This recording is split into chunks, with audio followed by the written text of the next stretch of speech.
the airport will immediately see a 4% loss in revenues. That's the CEO of the Spokane Airport speaking out against the city of Spokane's proposed parking tax increase. We'll break down where the issue stands tonight. We're tracking a few scattered showers tonight, then a cooler few days ahead as fog returns to the forecast. I'm excited about it. The prospect of a Topgolf coming to Liberty Lake generating a lot of buzz. Tonight, we'll break down where the process stands.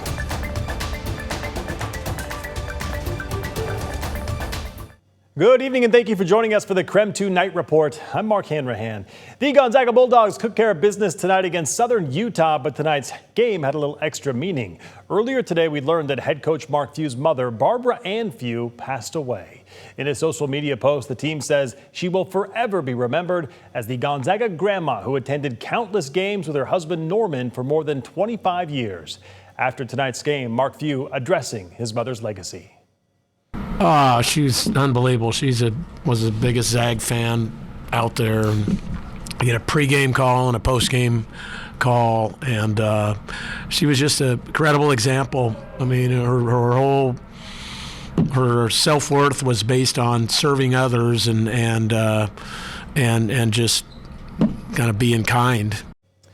As for the game itself, stick around. KREM 2's Andrew Quinn is bringing us all the highlights later on in tonight's show. New tonight, President Trump once again suggesting World Cup matches could be pulled from Seattle if he believes the city isn't safe. Speaking from the Oval Office today, Trump pointed to the election of incoming Mayor Katie Wilson, who she says she'll protect Seattle's sanctuary status for immigrants. Seattle is one of 11 U.S. host cities for next year's tournament, with 6 matches set to be played here. President Trump having this to say to reporters today. If we think there's going to be a sign of any trouble, I would ask Johnny to move that to a different city. We have a lot of cities that would love to have it number one, and we'll do it very safely. So if we think there's a problem in Seattle where you have a very, very liberal/communist mayor, I would say, it's certainly beyond just liberal. I watched her over the weekend. Wow, that's another beauty we got there. President Trump made similar comments last month, and Mayor Bruce Harrell responded, saying crime has fallen 20% and 130 new police officers have been hired. Seattle's mayor has not commented following the president's threat. Tonight, a Spokane Valley man facing charges after allegedly hitting and killing a woman on Friday night. Spokane Valley police say a woman was crossing Sullivan Road near Broadway Avenue when 29-year-old Seth Shrurek allegedly hit and killed her. Shrumrek is suspected of driving that car while under the influence. He is now facing vehicular homicide and reckless endangerment charges. His arraignment is set for November 20th. Spokane Valley deputies, in the meantime, asking nearby businesses to review their surveillance cameras in case they have any video of the incident. New tonight, we have to wait a bit longer for any decision on a parking tax increase in Spokane. City Council decided to table that matter at tonight's meeting. But even though Council didn't vote tonight, the proposal still drew a big community response.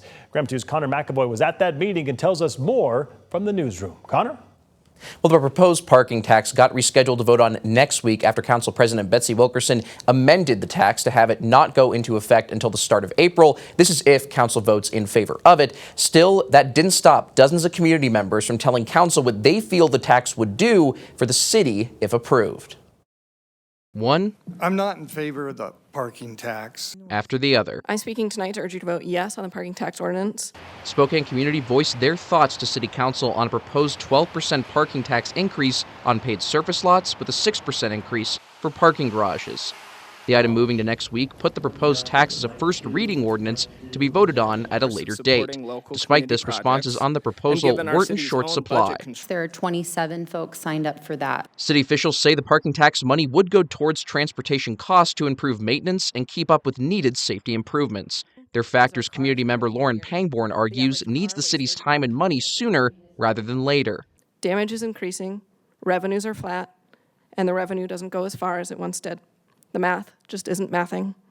We need more funding to make our streets safe, accessible, and resilient. City officials also say the tax is to incentivize redevelopment, essentially turning these different paid lots into housing or commercial buildings, which is something the city has been working towards for years as a part of its comprehensive plan. Despite this, CEO of the Spokane Airport, David Herring, argues the proposed tax will hurt funding for the airport over time. He argues it isn't fair for the airport to have to pay the city more over time for parking, and if they have to, they'll lose money. If the costs are not passed on to the public, the airport will immediately see a 4% loss in revenues, which equates to an estimated loss of $2.5 million in 2026 and increasing thereafter. I remind the council that the airport is financially self-sustaining and receives no financial support whatsoever from the city. Yet the proposed parking tax seeks to divert airport funds to the city in furtherance of studies. It's now up to council members to decide if this parking tax is the best option for the city. So why would a parking lot tax end up costing the airport? Well, the CEO explains the airport subsidizes current parking to keep rates low for customers. If the tax increase passes, he argues they wouldn't be able to do so. City Council is expected to vote on the tax at their next meeting on November 24th. Connor McAvoy, KREM 2 News. Connor, thank you very much. Taking a break from the headlines now to check in on the forecast with Chief Meteorologist Jeremy Legoo. Joining us from the Outdoor Weather Center, Jeremy, decent night for mid-November.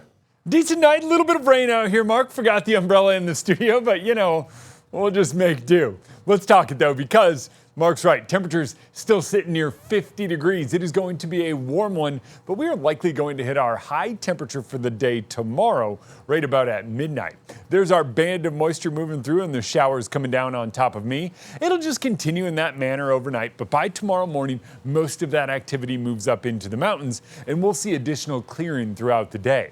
It's mostly cloudy throughout the day tomorrow. Clearing overnight leads us to a foggy Wednesday morning. Fog is going to be a big factor on Wednesday. If it sticks around, that 44-degree high temperature could very well be in the 30s. But tomorrow, we'll say mid-40s. That likely is closer to midnight than not, with a few showers before the sun comes out. All right, sounds good. Jeremy will check back in with you later in the show tonight. Golfers getting closer to taking a swing at a new Topgolf facility in Liberty Lake. In tonight's Boomtown coverage, KREM 2's Cody Proctor breaks down where the process stands. If everything were to go according to plan, a new Topgolf could be going up in this part of Liberty Lake. We're right at the corner of Kramer Parkway and East Country Vista Drive, with the nearest locations being more than 200 miles away. A Topgolf here would fill a hole in the franchise's map. It's the end of the day, and business is slowing down for Consigned Furniture, but a new neighbor could shake things up for them. Step outside the Liberty Lake storefront, and you're looking at the proposed future home of Topgolf. I'm excited about it. According to the Greater Spokane Valley Chamber of Commerce, the Topgolf project's in the pre-development stage, with a permit application submitted. The proposed facility would be about 35,000 square feet. To put that into perspective, the Consigned Furniture building's about 60,000 square feet. Topgolf would be just over half that size. The Chamber's project overview also says Topgolf sees Liberty Lake as a good spot to build since it's right between Spokane and Coeur d'Alene. Consigned Furniture General Manager Matt Kane couldn't agree more. Honestly, Liberty Lake's kind of a destination when you have between Spokane and Coeur d'Alene. So everyone has to travel out here. If we have something like that, that is another big staple, bringing a lot of people to the area. I think it would drive a lot more traffic. Building a Topgolf in Liberty Lake's been in the works for a while. The city council there approved a lighting ordinance amendment last year, which Topgolf needed to build. In that same meeting, the company claimed the facility would create more than 200 jobs and could bring in around 250,000 visitors per year. While Consigned Furniture consistently gets customers, Kane says it doesn't compare to their sister stores. And they normally have a lot more traffic than us just because they're in the center of their cities or towns. But that would change it a lot, I think. Now, as of Monday night, there's no word yet on when construction could begin. In Liberty Lake, Cody Proctor, KREM 2 News. All right, don't go to bed just yet. Tonight marks 10 years since the devastating Spokane windstorm. We'll take a look back later on. But first, a UW student pleading guilty to shooting a WSU football player following this year's Apple Cup. Details coming up in 90 seconds.